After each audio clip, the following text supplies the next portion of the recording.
bago nga pala matapos ang taong 2024 ay ako mismo ay humihingi ng pasasalamat sa lahat ng mga taong walang sawang sumuporta at nagbigay ng tiwala sa aming lahat, na ibigay ang best namin sa lahat ng bagay at sa lahat ng pagkakataon. Tara at ating salubungin ang taong 2025 na puno ng saya at pag-asa. At ito, alam niyo ba dati, nung ako bata pa, is ganito din ako dati. Tulad ng mga bata na nakikita nyo ngayon dito sa video. Ganyan na ganyan lang din ako dati na parang laro lang ang lahat. Pero ngayon matanda na ako, marami na tayong problema. Pero okay lang yan.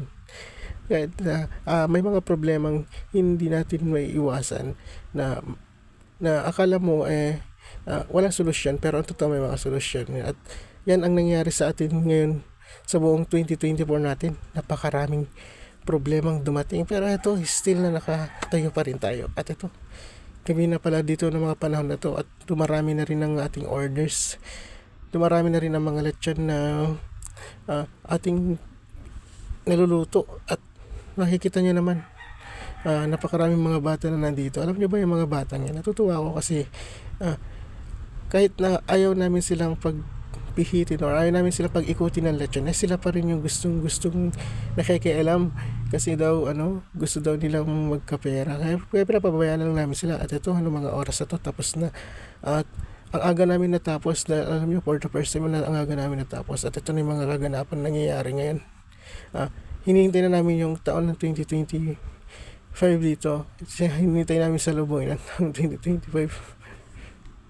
Masaya ako kahit na hindi kami nagpapatok, makikita mo naman na safe lahat sa amin. Safe yung mga bata, safe ang lahat ng taong nasa paligid namin na nanonood na lang at nakikisaya sa lahat ng mga nagpapaputok. At ito, makikita mo dito yung mga kamag-anak namin. Ito, yung mga pinsan-pinsan, ayan.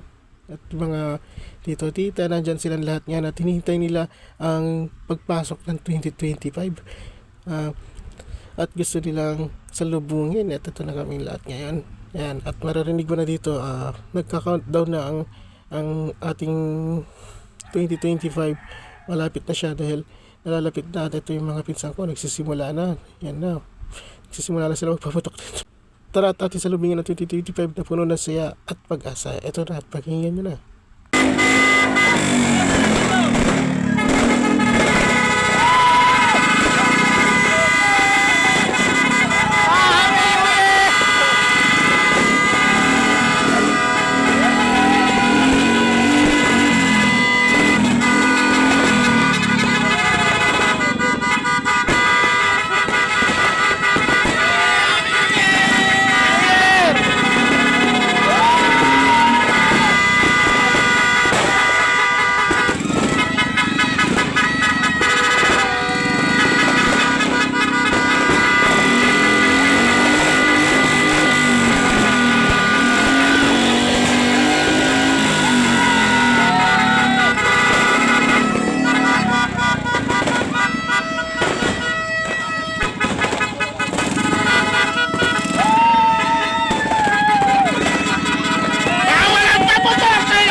oras na to, kahit na hindi kami gumamit ng mga paputok at kahit anong paman na makikita mo ang saya sa aming lahat dahil kahit papaano safe na kami na sinalubong ang bagong taon.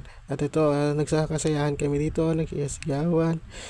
Okay na kami sa mga ganitong nanonood na lang kaysa naman may mangyaring hindi pa maganda.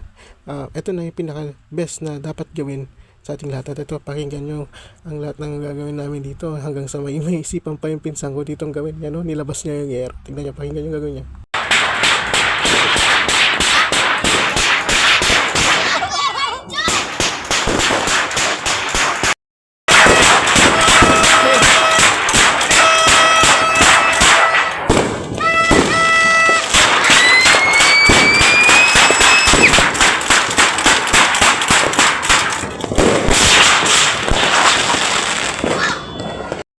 At ito ang mga naging kaganapan sa pagsalubog namin ng 2025. Sana maging masaya tayong lahat at maging maayos ang ating kalagayan. At dito ko muna tatapusin itong video na to, guys. At tayo ay magsaya at magsigawan sa pagpasok ng 2025. Maging maayos tayong lahat at hanggang sa muli. At sana patuloy nyo pa rin ako suportahan at subaybayan sa mga gagawin kong vlog ngayong taong 2025. At salamat sa inyo, guys, at nasayang ko na naman ng ilang minuto ng buhay nyo. Bye bye!